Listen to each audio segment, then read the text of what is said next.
Welcome everybody, I'm Jeremy John, and I want to take you into the fascinating world of tour guiding. Every day in London, you'll find eccentric personalities guiding people in the footsteps of history. Some show historic architecture to overseas visitors, while others bring history to life for school groups. All the best tour guides have one thing in common. They know how to tell a good story. And that's why I started this podcast, to capture the stories of these tour guides. You will find out what drew them to this profession. You will discover which sites they love the most.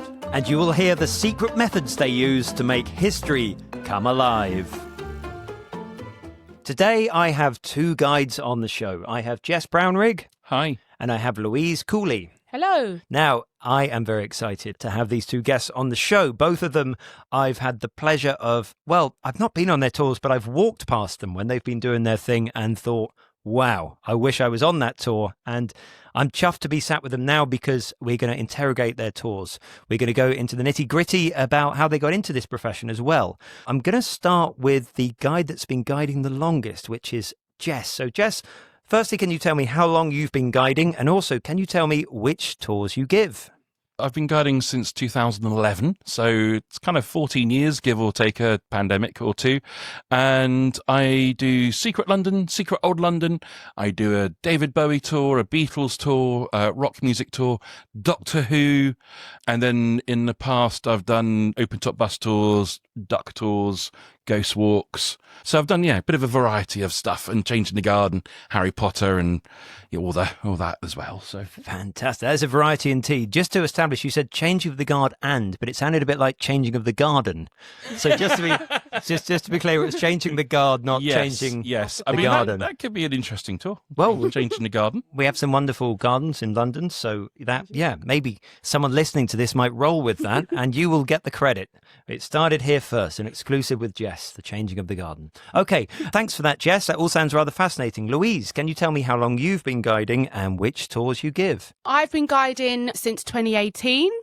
The tours I do the most are Changing of the Guard, not Garden, Best of Royal, which is like a Tower of London tour, and the Churchill War Rooms as well. I do those the most. Fantastic. Three big hitters, you could say. Three main tours. Lovely stuff. Not as much as Jess. Well, there's still time. So if that's 2018, that means you started 7 years ago. So you're going to catch up with him soon, no doubt. I did start on the tour buses. So I also used to do Stonehenge and Bath and the Cotswolds as well. Oh, fantastic. Yeah, days out from London. Yeah, like the whole day tours. Brilliant. Yeah. Well, I'm looking forward to getting into that because I wasn't aware of that, as I've only seen you on the streets of London. So we're going to dive into that. Before we do, we're going to go into the backstory of both of our guides. Jess, let's start with your backstory because I don't actually know how you got into tour guiding. So please tell us, where did this all begin? It began with, I had done some different things like teaching.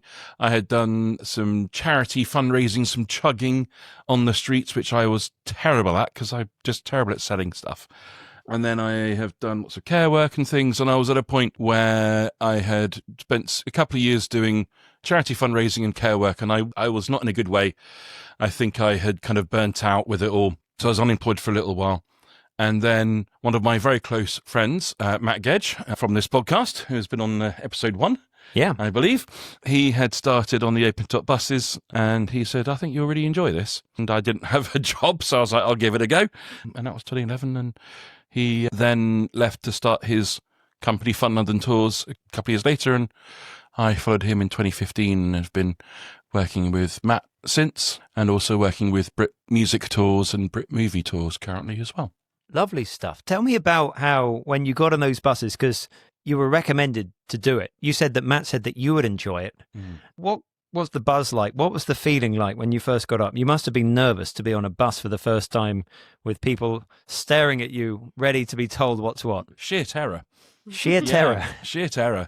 But I think what happens quite quickly is like London becomes a giant memory aid almost. You kind of go around and the buildings just kind of, okay, that's, oh yeah, and that's that. And so quite quickly, the groundwork is there. And then you are just then free just to talk complete, like not making stuff up, but pull things from random bits if you're stuck in traffic on Regent Street, and then you end up talking about flags or just, and that was a real joy. You could absolutely just kind of run with it and banter with the audience. It was really nice. It was exhausting though, because you did 3-hour tours a day on the bus tours, and so I would get home and just crash. Wow. So exhausting, but fun at the same time. Rewarding. Yeah. Rewarding. Yeah. Well, Louise, you seem to be agreeing here, so it's a good segue to hear about how you got into this. Did you start on the buses? Yeah, I did. So similar. I actually trained as an air hostess. That was my job. And then the company I was working for went into liquidation without telling us. So I needed a job. And my friend was doing the tour buses, but more the coach ones. So not the open tops, but the day trips. Like I said, Stonehenge, Bath, Windsor, those kind of ones. And so she knew I was looking for a job, and she was like, oh, look, I think you'll be good at it. You've dealt with people on planes, and, you know, you have to make announcements on planes, and, you know, people person. So she said, just give it a go until you find another airline. But I just didn't go back because I enjoyed it so much, which I didn't think I would. What was it about it that you enjoyed? Talking about history, because it was always my favourite class at school. Always. And then I would self-learn as well. So I'd learn something in school and I'd go home, and it was always my favourite class. I got A star in that, and I think an F in everything else. Oh, okay, wow. so I just genuinely loved it. So being able to like talk about stuff and get paid for it and people enjoy it, I actually really liked it. So I just never went back. So I've been guiding ever since. That is great. So Yeah. both of you have this thing in common where Yeah. you haven't realised that would That be it was and my thing. years Yeah, later. yeah. I was like, oh, this is my Yeah, thing. it's I like it. Yeah. Well, what's really beautiful is both of you had someone that saw it Yeah, more than you could recommended. see it. Yeah, exactly. Both friends. It was a friend of mine. Yeah, that's nice. Because it was her that was saying, you'll be great, you're chatty, you know about these Yeah. things. And similar to what you were saying, she was like, anything you don't know or you do know, you just ramble. I'm great at rambling. I am a great rambler. I don't stop talking. So she was like, you're going to be That's great. great. You're going to be fine. Yeah. So, yeah, and I really love it. I really like it. You said that you ramble. Can I just maybe be a bit linguistic here? Because when I've walked past you, I haven't seen it as a ramble. I've seen anecdote after anecdote. I love it. I've always found you land on a punchline well, which is not a ramble. A rambler's going in all kinds of directions, but I always know when I walk past, this is gonna, There's a reason. this is gonna why I hit. have. Yeah. Yeah. No, I do. I like telling history in a fun way.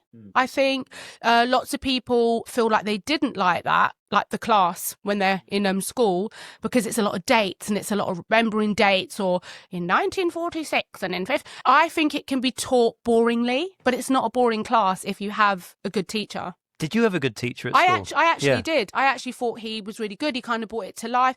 I actually, in a weird way, probably take some of my tour guiding from him, even though it was a completely different That's lovely. That's thing. very But cool. yeah, What was his name? Let's give him a shout out. Mr. Drummond. Mr. Drummond, you have a lot to answer for, Yeah. my friend. He was really good. He just made history fun. He was almost told it like horrible histories. You know what one I mean? No, Just, that's like just kids' for the books. listeners, if you're unaware, Horrible Histories is a book series by Terry Deary was the writer I that think started so. it many years back. Aimed and- at kids. But Yes, yeah. it's actually quite good for adults too that can't be bothered to listen to boring parts.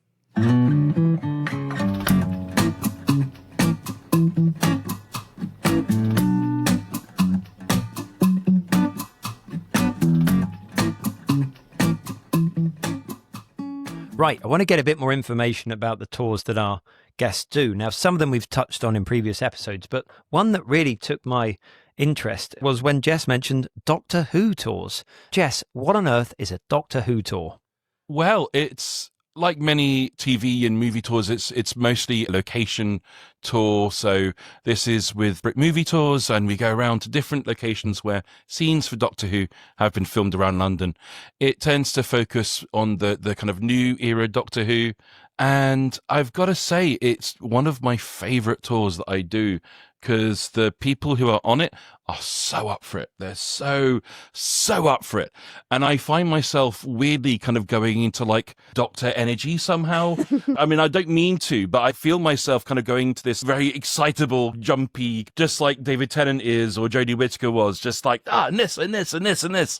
There is just this wonderful energy that comes from that between the group and us. And it's a tour that's really close to my heart. Where do you take the guests on that tour? We go to things like Globe Theatre, which featured in a David Tennant episode, St. Paul's Cathedral. We go to Trafalgar Square, and then by the River Thames and the London Eye. So yeah, various kind of places and a few places in between as well. Some of the nicest kind of parts from that tour are kind of like, here's a spot that you wouldn't know was, where they filmed, but actually this is a really great spot to show they're up there, but you got St. Paul's in the background and the Shard in the background, and this shot is a really good shot because it's a really nice way of explaining the story without doing any verbal explanation. So you got these landmarks in the background that are going to feature in the story later on, but we don't know that yet. Okay. So it's quite nice. Interesting. That is interesting. Yeah, this is something which us tour guides spend a lot of time on setting little things up for, which we're going to come back to later. Now, as I say that, Louise is nodding as well. Do you find that you do that? You lay little things for... Yes, you put the little seed in their head for something that's going to come up later for the birdies to follow. For the birdies to follow. Birdies to follow. And then it all clicks together and they're like, for now, sure. Well, great. Of your tours, Louise, can you go into depth about your favourite one? Do you have a favourite? I like them all, to be fair. My favourite one is probably the Tower of London, the Best Royal one, just because I love the Tower of London. I love the Tudor era. I like lots of eras, but I really like Tudor era. I have since I was a kid. Just to be clear, that tour doesn't go inside the Tower of London. No. It's on the outside, isn't it? It's on the outside. So as part of the tour, just a quick foundation of it, you take your group to the Tower of London. They have an hour in the tower, unguided by me. They get to go and see the bits that maybe I recommend beforehand, meet them back outside the tower, talk some more about the tower, and then we catch the Uber boat down the river, see some bits, talk about piracy on the Thames, all that kind of fun stuff. And then it will be up to the horse guards. And it does usually include a changing of the guard if it's on a day that the guard change is going on. That is a packed morning. Yeah, it's about nearly a 4-hour tour. Yeah. So start about 8:30, finish about 12:30 at Buckingham Palace. So what you enjoy most about it is the material, because you get this chance to go into the Tudors. Yes. What do you show people on the outside? So outside the tower, because of course they're going to go in. So there's lots of things. They've got the maps inside. There's lots of stuff to keep your attention once you're in. From the outside, I'll talk about the crown jewels, because a lot of people don't even really know what they are. Lots of people think they physically belong to the royals and, why are they here? So you can explain all of that kind of stuff, where the jewels came from. And then I will point out where Tower Hill is, by the tube station. You've got the memorial there of where most people actually had their heads chopped off. You can show them that. It would be a public execution. You bring your snacks, all of that stuff. So you show them that, and that's quite fascinating. People are usually shocked when you tell them how many hacks it would take to get a head off. Oh yeah, you're watching movies. Well, you're watching movies, don't you, where the head always seems to come off in one. And I'm like, nope, propaganda.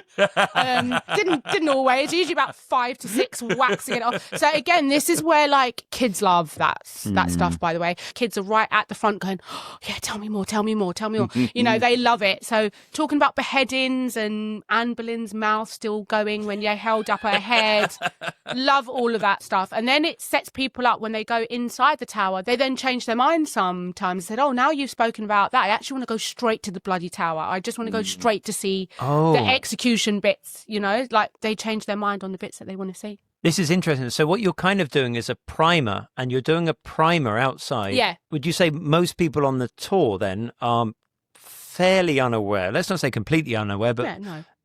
There's gaps in their knowledge which you try and fill before they go in. Yes, yeah. Right. Because when you go into the tower, each place will have written down or audios of what you're seeing. But if you read, this is where the princes of the tower were found, someone's going to be like, but what was that? Who were they? It doesn't always say exactly what it was or why they were in the tower in the first place. People don't know these things. So it's good to set down, again, lay the seeds for the birdies, because then when they go into the tower, they'll go, oh, that's what you meant, or that's what that was, or it sort of blends it together, stuff that you wouldn't know on your own. Fantastic. Let me talk about another one of the tours you give, because it's something that Jess gives as well, and that is the changing of the guard. Now, it's a tour which many tour guides give in London.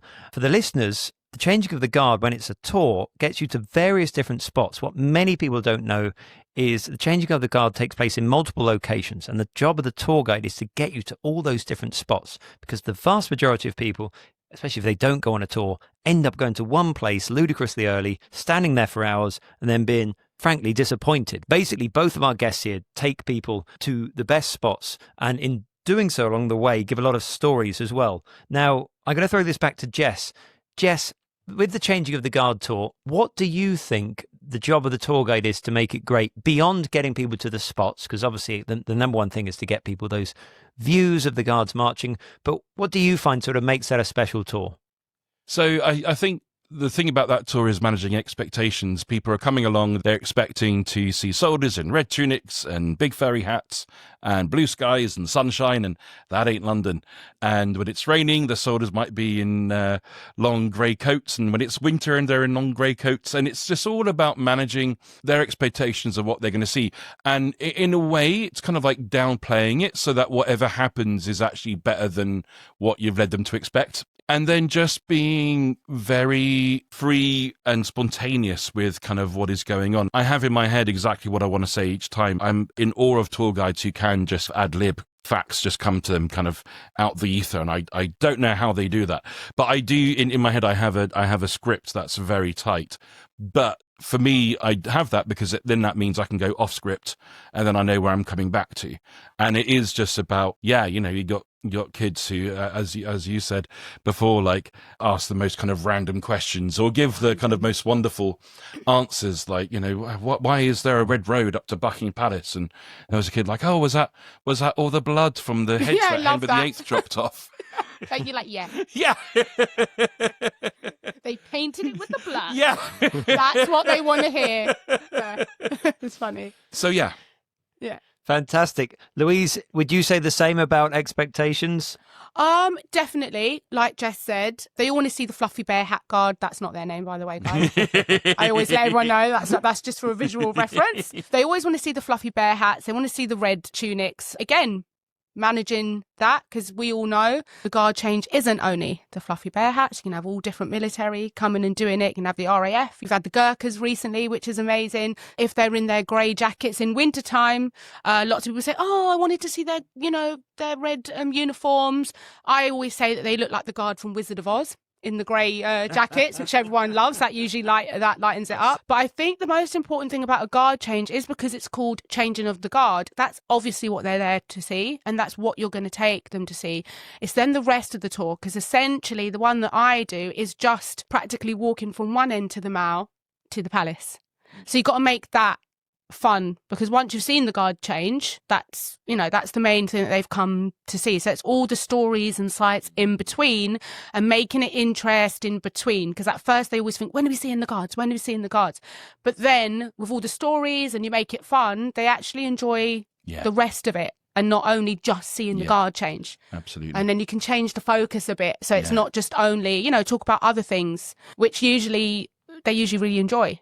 And I usually get comments like, oh, I didn't know, I thought we were just seeing the guard change, and, that was it. And so they love all the stories and finding out more, and finding out that the Mall is not painted red with blood, that kind of stuff. Yeah. But, they do really like the stories, which is good.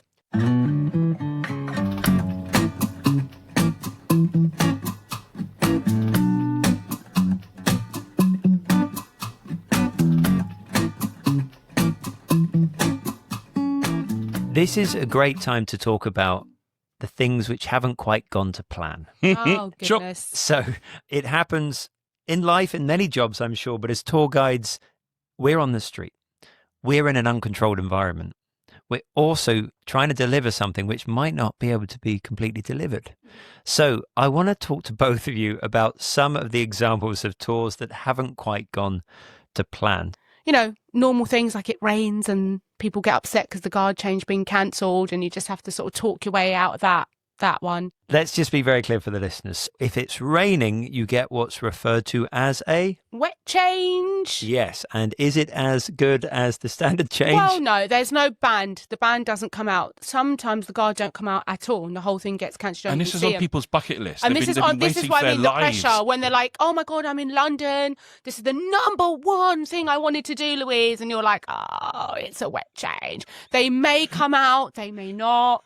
They're probably going to walk past us with their heads down super quick. There's no band. Trying to manage that can be difficult. Do you have any advice for people managing something like that? Well, again, try not to get stressed out and panic. I just start telling more jokes. Yes. Trying to cover it up, and I sort of blabber on about Buckingham Palace and actually this is my tip and trick, because I feel you touched on it a tiny bit. People love a scandal and gossip, so I talk more. If you mention Harry and Meghan, that is going to distract the life out of everyone. Okay. And I don't say anything unpleasant about anyone on either side, but people again are really interested in that. I will always get questions at the end and go, oh, off of topic, but what do you think of Harry and Meghan? Or what do you think about Camilla? You know, things like that. So you can go to Clarence House and try and play up everything this is Clarence House where the king lives, and just start mentioning things that are going to distract them. Also, you can usually rely on the horse guards, worst comes to the worst. They usually still will change or do something in the rain, and people love the horse guards. I'm actually surprised that a lot of the tours don't focus more on the horse guards. Who doesn't like horses? Yeah. You know, the horses are there, they're in their amazing uniforms, and it just perks people up. So if all else fails, head for the horses. Again, King Charles I's head chopped off over the road. You can always bring that in. People love that. You got the bust head over the road. And, you know, fascinating to think that's where he actually had his head chopped off. Bring all the fun stuff back, and they still get to see a guard. Jess, can you tell us about anything that hasn't quite gone to plan for you? Yeah, absolutely. I mean, as you say, you're on the streets of London, which is a completely uncontrolled environment, as you say, and you never quite know what's going to happen. I was doing a tour in Trafalgar Square. I had my customers looking out at the square. I was talking to them, and I noticed that they were looking past me. And I was like, what's going on? I turned around, and there were 4 guys in suits just standing in a line facing us. I was like, what? And then they just ripped their suits off and did a whole Magic Mike kind of routine in front of a group. And it's just like, cool, that was stop number 2 on the tour. And, well, it's downhill from here. Brilliant. Yeah, and then there was another time where this was a bus tour. We were going around Hyde Park Corner, and we saw the Naked Cycle Ride, which is a annual event, happens every year. Naked Cycle Ride kind of came past us. Completely naked. Followed completely naked in a motorcade by the then Prince Charles. I saw that. That happened to me. Really? Yes, literally. They must have been the same time. Yes. I was like, and here's the king, and here is a naked body bumping around on a bike. The horror of people's faces. They didn't know where to look and who they should be more impressed with.